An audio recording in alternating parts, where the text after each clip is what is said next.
I get the passion for teaching from my kids. Every year it's a different group. Every year it's a different need.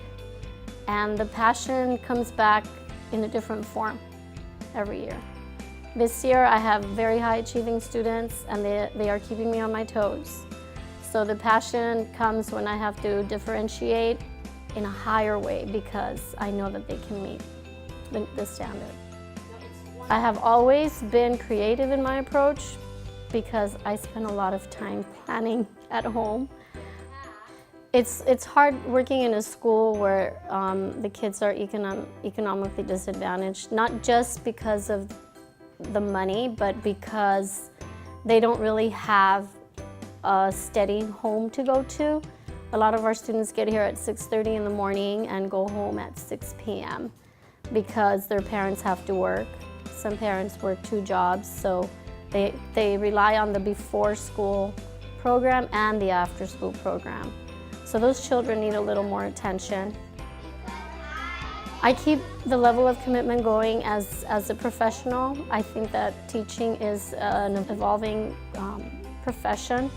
I attend workshops during the summers. I always try new innovative ideas. I'm always trying to learn what the latest research is so that I can apply it in my class.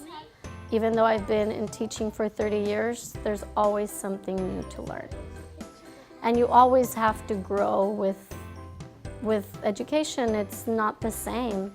I mean, the kids can now do presentations on an iPad. That was not possible 30 years ago. And why not challenge them to do it? I think just seeing the sparkle in their eyes when they realize what they can do, that's where the joy of teaching is.